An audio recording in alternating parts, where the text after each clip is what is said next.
Hello student, study focus में आप लोगों का स्वागत है। दोस्तों, आज हम फिजिक्स की क्लास स्टार्ट करने वाले हैं। 12th की फिजिक्स का जो पहला चैप्टर है उसे हम आज पढ़ेंगे। और इसे स्टार्ट करने से पहले मैं कुछ चीज़ें क्लियर करने वाला हूं जो आप लोगों को याद रखना है। वैसे आप लोगों को यहाँ मैं जो भी पढ़ाने वाला हूँ उसे याद करने की कोशिश बिल्कुल भी नहीं करना है, क्योंकि ये ऑटोमेटिकली आपको याद हो जाएगा। आपको केवल ध्यान से सुनना है, समझना है, बस। इसके अलावा मस्त रहिए, आप मस्ती में से सुनिए। जैसे मैं पढ़ाता जा रहा हूँ वैसे वैसे सुनते जाइए, डेली बेसिस पर सुनते जाइए, क्योंकि मेरा एक लंबा अनुभव रहा है। अबाउट 2006 से मैंने पढ़ाना चालू किया था। उस टाइम से आज तक एक लंबा अनुभव रहा है। जो मैंने फील किया है वो मैं आप लोगों को बताना चाहता हूँ। जो लोग कम पढ़ते हैं लेकिन डेली पढ़ते हैं, भले ही वो कमज़ोर हैं, एक एवरेज स्टूडेंट से भी बिलो एवरेज हैं, लेकिन उनका रिजल्ट एक अलग ही आता है। और जो अच्छे स्टूडेंट हैं, एक दिन में बहुत सारी स्टडी कर लेते हैं, उनकी क्षमता होती है, लेकिन उनमें कंटिन्यूटी नहीं होती है।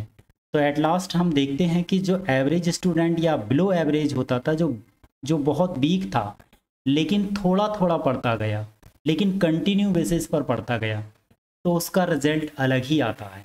जितना मैं यहाँ पर पढ़ाऊँगा ये सफिशियंट है, ना इससे ज़्यादा पढ़ना है और ना इससे कम। कम में आपका काम नहीं चलेगा। जितना मैं पढ़ाता जा रहा हूँ आप केवल उतना ही कर लीजिए, बस। उससे ज़्यादा भी नहीं करना, क्योंकि नॉलेज अपार है, इसकी कोई सीमा नहीं है। यदि आप लोग बहुत कुछ करने की कोशिश करोगे दैट्स ओके, लेकिन एग्ज़ाम टाइम तक वो याद भी रहे, क्योंकि जितना आप पढ़ते हो, आप लोगों को मैं आगे चल के बताऊंगा कि कैसे पढ़ा जाता है। अभी फ़िलहाल अपने चैप्टर स्टार्ट करते हैं। तो आज का जो चैप्टर है उसे हम स्टार्ट करते हैं। देखिए, पहला क्वेश्चन है, और ये पहला क्वेश्चन जो है वो आईएमपी भी है, तो इसे हम करेंगे। पहले मैं पेन सेलेक्ट कर लेता हूँ, ठीक है। पहला क्वेश्चन है आप लोगों का, और ये विद्युत क्या है, what is electricity and what is the fraction electricity. आपको उदाहरण सहित एग्जाम्पल के साथ, विथ एग्जाम्पल। अच्छा, मैं आप लोगों को बता दूं, थोड़ा बहुत इंग्लिश भी यूज़ करना पड़ेगा। इंग्लिश मीडियम वाले भी इसे कर सकते हैं, ठीक है।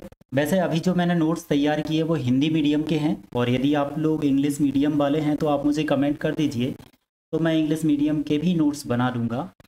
फ़िलहाल अभी ये हिंदी मीडियम के। तो ये मोस्ट आईएमपी क्वेश्चन है। पहला ही क्वेश्चन है, विद्युत क्या है, ठीक है। What is electricity. तो विद्युत क्या होता है, वह ऊर्जा, याद रखिए ये एक एनर्जी है। तो वह ऊर्जा जिसके कारण कोई पदार्थ हल्की वस्तुओं को अपनी ओर आकर्षित करता है, विद्युत कहलाता है, ठीक है। जब कोई पदार्थ है, कोई सब्सटेंस है, और वो यदि उसमें कोई ऐसी ऊर्जा आ जाती, ऐसी एनर्जी आ जाती है जिससे वो छोटी वस्तुओं को अपनी ओर अट्रैक्ट करने लगता है, तो उस ऊर्जा को क्या कहते हैं, विद्युत कहते हैं, ठीक है। तो इसे इंग्लिश में क्या कहेंगे, the energy due to which a substance attract light object toward itself. मतलब छोटी वस्तुओं को अपनी ओर आकर्षित करती है, क्या कहलाती है, विद्युत कहलाती। तो इसको आप याद रखेंगे ना, वह ऊर्जा जिसके कारण कोई पदार्थ है ना, छोटी वस्तुओं को अपनी ओर आकर्षित करने लगता है, क्या कहलाता है, विद्युत कहलाता है। तो वह ऊर्जा जिसके कारण कोई पदार्थ छोटी वस्तुओं को, हल्की वस्तुओं को अपनी ओर आकर्षित करने लगता है, विद्युत कहलाता है। कितने प्रकार का होता है, there are two types of electricity, ठीक है। दो प्रकार की होती है, पहली है स्थिर विद्युत और दूसरी है गतिज विद्युत। स्थिर विद्युत को क्या कहते हैं, स्टैटिक इलेक्ट्रिसिटी, और गतिज विद्युत को कहते हैं करंट इलेक्ट्रिसिटी, ठीक है। तो स्टैटिक हो गया एक आपका, और दूसरा हो गया आपका करंट इलेक्ट्रिसिटी। तो अब इनको क्या है, स्थिर विद्युत किसे कहते हैं, तो स्थिर विद्युत को हम देखते हैं क्या है स्थिर विद्युत। स्थिर विद्युत क्या होता है, जैसे देखिए, इधर इधर समझिए आप लोग। जैसे मान लीजिए यहाँ पर कोई दो पिंड हैं, ठीक है, दो ऑब्जेक्ट हैं और उनके मध्य होने वाली क्रिया का अध्ययन किया जाएगा। ठीक है, दो पिंड हैं और उनके मध्य होने वाली क्रिया का अध्ययन किया जाएगा तो क्या कहलाएगा? स्थिर विद्युत कहलाएगा। तो भौतिक विज्ञान की वह शाखा एक ऐसी यूनिट जिसके अंतर्गत दो ऑब्जेक्ट के मध्य होने वाली अन्योन क्रिया यानी रिएक्शन या एक्शन का अध्ययन किया जाता है तो उसे क्या कहते हैं आप? स्थिर विद्युत कहते हैं। और यदि गतिक विद्युत की बात करें तो गति का अध्ययन किया जाएगा। इसमें क्या है कि इसमें दोनों जो पिंड थे, दोनों ऑब्जेक्ट थे, वो स्टेबल थे, स्थिर थे। लेकिन गतिक विद्युत की बात करेंगे तो दोनों ऑब्जेक्ट है ना गतिशील रहेंगे। तो गतिक विद्युत क्या हुआ? भौतिक विज्ञान की वह शाखा जिसके अंतर्गत गतिशील आवेशों का अध्ययन किया जाता है गतिक विद्युत कहलाता है। तो स्थिर विद्युत क्या था? भौतिक विज्ञान की वह शाखा जिसमें दो स्थिर पिंडों का अध्ययन किया जाता है, स्थिर पिंडों के मध्य होने वाली क्रिया का अध्ययन किया जाता है। और गतिक विद्युत क्या होगा? भौतिक विज्ञान की वह शाखा जिसके अंतर्गत दो गतिशील पिंड हैं, दोनों भाग रहे हैं, तो ये भागते हुए पिंड, इनके मध्य जो गतिशील आवेशों का अध्ययन किया जाएगा, उनकी गति का अध्ययन किया जाएगा, उनकी एक्शन का अध्ययन किया जाएगा, उसे क्या कहेंगे? गतिक विद्युत कहेंगे। अब इसे साथ ही साथ इंग्लिश में भी सुन लीजिए। तो स्टैटिक इलेक्ट्रिसिटी क्या होगा? अच्छा हाँ ठीक, इसे आप ऐसा भी कह सकते हो, स्टैटिक इलेक्ट्रिसिटी क्या होता है? If the electricity generated in a material is not allowed to flow is called static electricity. मतलब आप जैसे एग्जाम्पल के तौर पर आप जैसे सेल है, बैटरी है, ये स्टैटिक इलेक्ट्रिसिटी हो गया। गतिक विद्युत क्या कहोगे? If electricity generated in a material is allowed to flow is called current electricity, such as like current flowing in a wire, इस टाइप की जो हो जाएगी। चलिए घर्षण विद्युत की बात करते हैं, जल्दी जल्दी में कर लेते हैं अपन। क्या है देखो, इसे आप लोग ना अच्छे से समझना। घर्षण विद्युत क्या होता है मैं इसे आप लोगों को अच्छे से समझाना चाहूँगा। क्या है ये देखो, देखो जैसे मान लीजिए एक ऑब्जेक्ट ये है, ठीक है, एक ऑब्जेक्ट आपका ये है और एक ऑब्जेक्ट ये है। अच्छा आप लोगों को ये तो पता है ना परमाणु क्या होता है, एटम क्या होता है? ये आपका परमाणु एक रफली अपन मॉडल बना लेते हैं। यहाँ पर क्या होता है? ये परमाणु है, इसमें एक न्यूक्लियस होता है जिसमें प्रोटॉन और न्यूट्रॉन होते हैं। ये भी एक परमाणु है, एटम है, जिसमें प्रोटॉन न्यूट्रॉन है और इलेक्ट्रॉन इसकी क्या है? बाहरी कक्षाओं में चक्कर लगा रहे हैं। हो सकता है इसमें ऐसा हो, इसमें दो इलेक्ट्रॉन है, ऐसा रफली हो गया, इसमें इलेक्ट्रॉन है, इसमें भी इलेक्ट्रॉन है। अब देखो इन दोनों को आप आपस में आप घर्षण कराओगे, रब करोगे, एक दूसरे पर घर्षण कराओगे। कैसे कराओगे? इसको ऐसे करके चलाओगे, इसे ऐसे ऐसे करके रब कराओगे। तो देखो इसमें क्या है कि ये नाभिक से देखो, इसमें ये जो है ये इलेक्ट्रॉन, ये लास्ट कक्षा का जो इलेक्ट्रॉन है, नाभिक से इसकी दूरी कम है, लेकिन वहीं इसकी यदि दूरी देखें, इस इलेक्ट्रॉन की इस नाभिक से दूरी देखें तो ज़्यादा है। तो यहाँ नाभिक के कारण इस पर फोर्स लगता है और यहाँ भी नाभिक के कारण इस पर फोर्स लगता है। लेकिन यदि इलेक्ट्रॉन पास में है तो न्यूक्लियर फोर्स का मान जो होगा वो अधिक होगा। और इस वाले परमाणु में ये जो इलेक्ट्रॉन है, इसके लिए जो नाभिकीय बल होगा, न्यूक्लियस फोर्स होगा, वो कम होगा। देखो सीधी बात यह है, आप लोग खुद सोचो, जैसे आप लोग, मैं आप लोगों का फॉर एग्जांपल आप लोगों का देख लेता हूं, आप लोगों का ही उदाहरण ले लेते हैं। मान लीजिए ये आपका घर है, यहाँ पर आपके फादर रहते हैं और मदर रहते हैं और आप इन गलियों में आप घूम रहे हैं। आप घर से जितना पास में हैं तो यहाँ पर आप प्रेशर फील करेंगे, घर वालों का प्रेशर फील करेंगे। लेकिन यदि आप मान लीजिए ज़्यादा दूर चले जाते हैं, यहाँ पर हैं आप, तो आप यहाँ से प्रेशर फील तो करेंगे, नाभिकीय आकर्षण बल न्यूक्लियस फोर्स का फील तो करेंगे, लेकिन कम फील होगा। यहाँ पर आकर्षण बल ज़्यादा होगा एक घर का, और यहाँ पर आकर्षण बल कम होगा क्योंकि आपकी दूरी बढ़ गई है घर से। सिमिलर यहाँ भी ऐसा ही हो रहा है।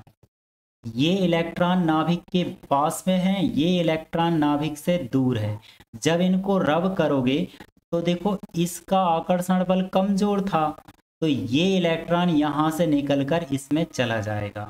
ठीक है, समझ में आ रहा है? तो जिस इलेक्ट्रॉन का नाभिकीय आकर्षण बल कमजोर होता है वो निकलकर दूसरे इस पदार्थ में पहुंच जाता है। ठीक है, इसमें पहुंच गया तो इलेक्ट्रॉन पर कौन सा आवेश होता है? माइनस। ये माइनस आवेश पहुंच गया इसमें, किसमें पहुंच गया? इसमें। इसने माइनस को त्याग दिया, माइनस को त्याग दिया तो इस पर हो गया प्लस आवेश, प्लस चार्ज, और इस पर हो गया माइनस चार्ज। ठीक है, आई बात समझ में? तो आप शॉर्ट में समझें कि जब दो पदार्थों को आपस में रब किया जाता है, घर्षण किया जाता है, तो ये जो इलेक्ट्रॉन है, जिस पदार्थ में कि अंतिम कक्षा के इलेक्ट्रॉन का नाभिकीय आकर्षण बल कमजोर होता है, उसका इलेक्ट्रॉन अपेक्षाकृत अधिक नाभिकीय आकर्षण बल वाले एटम की ओर, परमाणु की ओर डिस्प्लेस्ड हो जाता है, जिससे पहले एटम पर, पहले पदार्थ पर प्लस आवेश और दूसरे पदार्थ पर माइनस आवेश उपस्थित हो जाता है। और इस कारण जो विद्युत उत्पन्न होती है उसे कहते हैं आप घर्षण विद्युत। ठीक है, क्या कहते हैं? घर्षण विद्युत। ठीक है, तो बस इतना समझना था। यही इसमें लिखा है, जब दो पदार्थों को आपस में रगड़ा जाता है तो जिस पदार्थ का नाभिकीय आकर्षण बल कमजोर होता है उसकी अंतिम कक्षा का इलेक्ट्रॉन अपेक्षाकृत अधिक नाभिकीय आकर्षण बल वाले परमाणु की ओर विस्थापित हो जाता है, जिससे पहले पदार्थ पर धनावेश और दूसरे पदार्थ पर ऋण आवेश उत्पन्न हो जाता है, और इसे घर्षण विद्युत कहते हैं। लेकिन एक चीज ध्यान रखना, इसमें जो विद्युत धारा उत्पन्न होगी, जो विद्युत उत्पन्न होगा वो बहती नहीं है। ठीक है, इसमें जो उत्पन्न विद्युत धारा होती है वो प्रवाहित नहीं होती है, इस कारण इसे क्या कहते हैं? स्थिर विद्युत कहते हैं। ठीक है, आई बात समझ में? यदि आप लोगों को इतना भी समझ में नहीं आता है तो बस इसे आप याद रख लो, घर्षण के कारण उत्पन्न विद्युत को घर्षण विद्युत कहते हैं। इतना तो याद रख ही सकते हो ना। तो घर्षण के कारण उत्पन्न विद्युत को क्या कहते हैं? घर्षण विद्युत कहते हैं। नेक्स्ट क्वेश्चन है आप लोगों का, देखिए क्या है?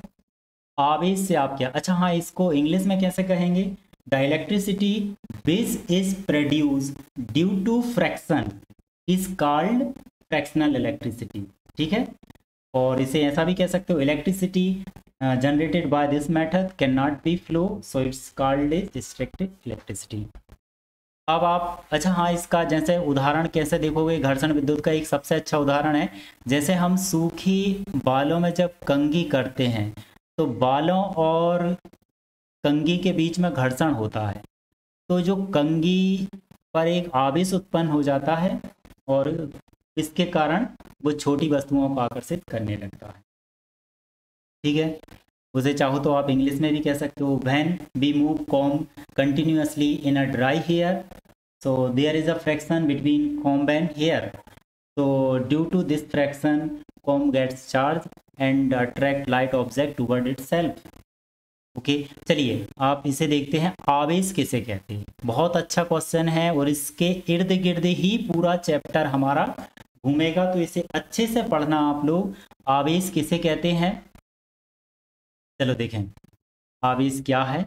देखो, जब कोई पदार्थ अपने सामान्य गुण से अलग व्यवहार का प्रदर्शन करता है, मतलब जो उसका गुण है उससे वो अलग गुण का प्रदर्शन कर रहा है, तो इसको क्या कहते हैं? इसको कहते, मतलब क्या गुण हुआ? मतलब वो विद्युत क्षेत्र और चुंबकीय क्षेत्र उत्पन्न होने लगता है, तो इस गुण को क्या कहते हैं? आवेश कहते हैं। जब कोई पदार्थ है अपने सामान्य गुण से अलग व्यवहार का प्रदर्शन कर रहा है, जैसे अभी आप लोगों ने नहीं देखा कि आपने कंघी को बालों में जैसे ही रब किया, कंघी छोटे कणों को, धूल को, कागज के टुकड़ों को आकर्षित करने लगती है।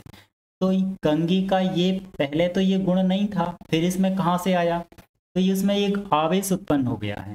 ठीक है, जब कोई पदार्थ अपने सामान्य गुणों से अलग व्यवहार प्रदर्शित करने लगता है तो उसके करने लगता अर्थात उसमें विद्युत क्षेत्र व चुंबकीय क्षेत्र उत्पन्न होने लगते हैं, तो उस पदार्थ के इस गुण को क्या कहते हैं, आवेश कहते हैं।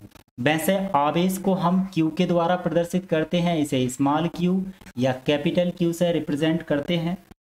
ठीक है, और इसका सूत्र भी है Q is equals to IT।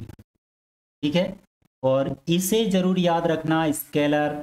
ठीक है, ये क्या है, एक अदिश राशि है, स्केलर यूनिट है। और वैसे इसे इंग्लिश में यदि आप कहें तो charge is a property associate with matter due to which it produce and experience electric and magnetic effect. तो there is a two type of charge. क्या होते हैं चार्ज, दो प्रकार के होते हैं, एक तो धनात्मक, आगे पढ़ेंगे अपन, पहले अपन इसके बारे में पढ़ लेते हैं। मात्रक क्या है, आवेश का मात्रक क्या है, कूलाम है, इसे आप याद रखना, इसे C से हम प्रदर्शित करेंगे। SI पद्धति में कूलाम है और CGS पद्धति में इसका मात्रक है स्थैतिक कूलाम या फ्रैंकलाइन। ठीक है, अब इनमें संबंध क्या है, ऑब्जेक्ट में ये पूछने लगते हैं अक्सर, और मैं आप लोगों को याद दिला दूं, जब ये चैप्टर ख़त्म हो जाएगा तो आप लोगों के लिए टेस्ट रहेगा जिसमें 30 मार्क्स का रहेगा, ऑनलाइन रहेगा। आप लोगों को लिंक प्रोवाइड की जाएगी, उसे आप अटेम्प्ट करेंगे और उसका रिजल्ट भी आपको हम बताया जाएगा।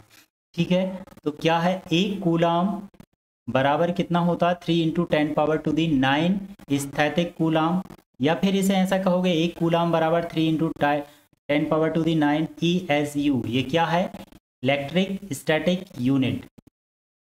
और ये जो बराबर होता है 1/10 EMU, यानी इसका फुल फॉर्म क्या होता है, इलेक्ट्रिक मैग्नेटिक यूनिट, या इसे 1/10 F कूलाम भी होता है। इसका विमीय सूत्र क्या है, विमीय सूत्र आप याद रखना AT होता है, AT। अब AT तो हो गया, इसके साथ M और L नहीं है तो इनको 0 लगा दो, तो M0 L0 AT, ये क्या हो गया, डायमेंशनल फार्मूला हो गया। कितने प्रकार के होते हैं आवेश, दो प्रकार के, एक धनात्मक होता है, दूसरा ऋणात्मक होता है। ठीक है, और जितना मैं आप लोगों को अभी पढ़ा रहा हूँ उसको आज ही रिवाइज करना, पूरा जब तक याद नहीं हो जाए आपको आगे पढ़ना ही नहीं है, बस कम पढ़िए, अच्छा पढ़िए ताकि याद रहे। ठीक है, चलो, आवेश क्या, धनात्मक आवेश क्या होता है, देखो धनात्मक आवेश ऋणात्मक आवेश बिल्कुल सरल है, कुछ भी नहीं है इनमें। क्या होता है, वह पदार्थ जो घर्षण की क्रिया में, जो भी किया था हमने घर्षण, उस प्रक्रिया के दौरान इलेक्ट्रॉन त्यागता है, इलेक्ट्रॉन को रिलीज करता है। ठीक है, तो वो क्या हो जाता है, धनावेशित हो जाता है। इसे किसके द्वारा प्रदर्शित करते हैं हम, प्लस के द्वारा रिप्रेजेंट करते हैं। तो जब कोई पदार्थ, कोई सब्सटेंस होता है, the charge produce in a substance which is lack electrons due to friction is called positive charge. यानी घर्षण की प्रक्रिया में जो इलेक्ट्रॉनों को होता है, इलेक्ट्रॉनों को रिलीज करता है, खोता है, तो इलेक्ट्रॉनों को खो दिया, माइनस को खो दिया, तो क्या बचा, प्लस हो गया। प्लस का मतलब ये नहीं है कि उसके पास प्रोटॉन ज़्यादा हो गए, प्रोटॉन ज़्यादा नहीं है, वो आप इलेक्ट्रॉन त्याग दिए, माइनस त्याग दिया, तो वो पॉजिटिव के जैसा व्यवहार करने लगता है, नेचर उसका। चलिए, अब इसके बाद ऋणात्मक आवेश क्या होता है, वह पदार्थ जो घर्षण की प्रक्रिया के दौरान इलेक्ट्रॉनों को ग्रहण करता है, सेम अपोजिट, वो क्या कर रहा था, इलेक्ट्रॉनों को रिलीज कर रहा था, और ये क्या करेगा, एक्सेप्ट करेगा। तो वह पदार्थ जो घर्षण की प्रक्रिया के दौरान इलेक्ट्रॉनों को ग्रहण करेगा, इलेक्ट्रॉनों को ग्रहण करेगा, ग्रहण करेगा, माइनस को ग्रहण कर लिया तो क्या होगा, ऋणावेशित हो जाएगा। A substance in which the number of electron increase due to fraction is charge will be negative charge in substance is, और ये डिनोट किसके द्वारा करोगे, माइनस के द्वारा। चलो अब इसके बाद आता है आपका ये मोस्ट आईएमपी क्वेश्चन है, इस साल आएगा ये एग्जाम में, आप याद रखना, इस पर डाल दीजिए आप 2022, जितने स्टार डाल सकते हो डालिए, मोस्ट आईएमपी। ठीक है, चलो अब मैं आप लोगों को समझाता हूँ क्या है। देखो, आवेश, जैसे कोई पदार्थ होता है, कोई सब्सटेंस होता है, कोई पदार्थ है, यदि इसका एक छोटे से छोटा भाग, हम ये कोई पदार्थ था, आप याद करने की कोशिश मत कीजिए, बस समझिए केवल। मान लीजिए ये इतना छोटा सा भाग मैं काट कर इसका अलग कर देता हूँ। ठीक है, ये कोई पदार्थ था, इसका छोटा सा भाग काट कर अलग कर दिया, लेकिन इसमें सारे गुण मौजूद हैं इसके, इस पदार्थ के इस छोटे से कण में सारे गुण इसके मौजूद हैं, क्योंकि इसी का तो वो भाग है, तो इसमें सारे गुण मौजूद हैं, तो ये क्या कहलाएगा? अणु कहलाएगा। ठीक है, मॉलिक्यूल कहलाएगा। अब ये मॉलिक्यूल किससे मिलकर बना है? मॉलिक्यूल भी किससे मिलकर बना? अणु किससे मिलकर बना होता है? परमाणु से मिलकर बना होता है। परमाणु की ऐसी संरचना होती है ना, यहाँ पर क्या होता है, प्रोटॉन, न्यूट्रॉन और इलेक्ट्रॉन इसकी बाहरी कक्षा में चक्कर लगाते हैं, ऐसा पढ़ा होगा आप लोगों ने ना, याद आया होगा। इलेक्ट्रॉन पर माइनस आवेश होता है, प्रोटॉन पर प्लस चार्ज होता है, और न्यूट्रॉनों पर कोई भी आवेश नहीं होता है। ठीक है, इतना समझ में आया? कोई पदार्थ था और इसके हमने छोटे से छोटे भाग को अलग किया जिसमें इसके सारे गुण मौजूद थे, तो उस पदार्थ के इस छोटे से कण को क्या कहेंगे? अणु। अब अणु भी किससे मिलकर बना होता है? परमाणु से। इसे क्या कहते हैं? परमाणु। दिख रहा होगा, इसे परमाणु कहते हैं। परमाणु किससे मिलकर बना होता है? इलेक्ट्रॉन, प्रोटॉन और न्यूट्रॉनों से। देखो क्या होगा, प्रोटॉन और न्यूट्रॉन तो इसके नाभिक में उपस्थित होते हैं, इलेक्ट्रॉन इसकी बाहरी कक्षा में चक्कर लगाते हैं। इलेक्ट्रॉनों पर माइनस आवेश होता है, प्रोटॉनों पर प्लस चार्ज होता है, न्यूट्रॉनों पर कोई आवेश नहीं होता है। ठीक है, इतना समझ में आया? अब देखो क्या होगा, अब वही जो अभी किया था वही मैं आप लोगों को बताने जा रहा हूँ। मान लीजिए कि इसका इलेक्ट्रॉन निकलकर इस पदार्थ में आ गया। ठीक है, इसका इलेक्ट्रॉन निकलकर इस पदार्थ में आ गया। इलेक्ट्रॉन, हमेशा एक बात ध्यान रखना, जब भी मैं इलेक्ट्रॉन का यूज करूँगा आप लोग ये याद रखना कि माइनस का त्याग कर दिया। ठीक है, माइनस की बात चल रही, इलेक्ट्रॉन त्याग दिया मतलब माइनस त्याग दिया, इसने माइनस त्याग दिया, इसने माइनस ग्रहण कर लिया। एक बात बताओ, इसने माइनस ग्रहण कर लिया तो इस पर माइनस आवेश उत्पन्न हो गया, इसने माइनस का त्याग किया है तो इस पर क्या हो गया? Plus charge. तो ये आपका ऋणावेशित हो गया, ये आपका धनावेशित हो गया। बस हो गया आवेश उत्पत्ति का, हो गया आपका आवेश उत्पन्न। यही था आवेश उत्पत्ति का इलेक्ट्रॉनिक सिद्धांत। एक बार और समझिए, जब तक आप लोगों की समझ में ना आए आगे नहीं बढ़ना है। मैं आप लोगों को बहुत कुछ देना चाहता हूँ, बहुत कुछ सिखाना चाहता हूँ फिजिक्स में, बस आप लोग समझते जाइए। ठीक है, तो किसी पदार्थ का वह छोटे से छोटा कण जिसमें उस पदार्थ के सभी गुण उपस्थित होते हैं कहलाता है अणु। प्रत्येक अणु कई परमाणुओं से मिलकर बना होता है। अब परमाणु किससे मिलकर बना? प्रत्येक परमाणु के केंद्र में प्रोटॉन और न्यूट्रॉन होते हैं, वह इलेक्ट्रॉन इसकी बाहरी कक्षा में चक्कर लगाते रहते हैं। इलेक्ट्रॉनों पर माइनस आवेश, प्रोटॉनों पर धनावेश और न्यूट्रॉनों पर कोई आवेश नहीं होता है। जब किसी पदार्थ का एक इलेक्ट्रॉन किसी दूसरे परमाणु की ओर विस्थापित हो जाता है, ठीक है, किसी दूसरे पदार्थ में प्रवेश कर जाता है, तो इस पर तो पहले पदार्थ पर धनावेश और दूसरे पदार्थ पर ऋण आवेश उत्पन्न हो जाता है। या आप ऐसा कह सकते हो, पहले पदार्थ दूसरे पदार्थ में ऋणावेश की अधिकता और पहले पदार्थ में ऋणावेश की कमी हो जाती है। अर्थात पहले पदार्थ पर धनावेश और दूसरे पदार्थ पर ऋणावेश उत्पन्न हो जाता है, और यही आवेश उत्पत्ति का इलेक्ट्रॉनिक सिद्धांत है। चलिए यही है। देखो ये आप लोग पढ़ेंगे तो ये बिल्कुल यही पाएंगे कि किसी पदार्थ का वह छोटे से छोटा कण जिसमें उस पदार्थ के सभी गुण उपस्थित होते हैं क्या कहलाता है? अणु कहलाता है। प्रत्येक अणु परमाणुओं से मिलकर बना होता है और प्रत्येक परमाणु के केंद्र में क्या होता है? नाभिक होता है। नाभिक में क्या होता है? दो प्रकार के कण होते हैं। कौन कौन से? प्रोटॉन और न्यूट्रॉन होते, और इलेक्ट्रॉन क्या होते हैं? इसकी बाहरी कक्षा में चक्कर लगाते रहते हैं। आप देखो इलेक्ट्रॉन इसकी बाहरी कक्षा में चक्कर लगाते रहते हैं। प्रोटॉनों पर धनावेश होता है, इलेक्ट्रॉनों पर ऋणावेश होता है और न्यूट्रॉनों पर कोई आवेश उपस्थित नहीं होता है। जब किसी पदार्थ से कुछ इलेक्ट्रॉन निकल जाते हैं तो उस पदार्थ में क्या होगा? इलेक्ट्रॉन निकल गए तो इलेक्ट्रॉन की कमी आ गई और तो क्या होगा? धनावेश की अधिकता हो जाएगी। अब धनावेश की अधिकता हो जाएगी तो वो क्या हो जाएगा? धनावेशित हो जाएगा। जबकि दूसरे पदार्थ का क्या हाल होगा? उसमें क्या होगा? इलेक्ट्रॉनों की अधिकता होगी क्योंकि उसमें इलेक्ट्रॉन प्रवेश किया है। तो क्या होगा? इलेक्ट्रॉनों की अधिकता हो जाती है और इलेक्ट्रॉनों की अधिकता व धनावेश की कमी हो जाती है, अतः वह पदार्थ ऋणावेशित हो जाता है। तो ये था आज का पार्ट जिसमें हमने समझा कि विद्युत क्या है, विद्युत कितने प्रकार की होती है, घर्षण विद्युत क्या है, ये सब पढ़ा। इसके बाद आवेश क्या है, आवेश उत्पत्ति का इलेक्ट्रॉनिक सिद्धांत क्या, ये सभी हमने पढ़ा है।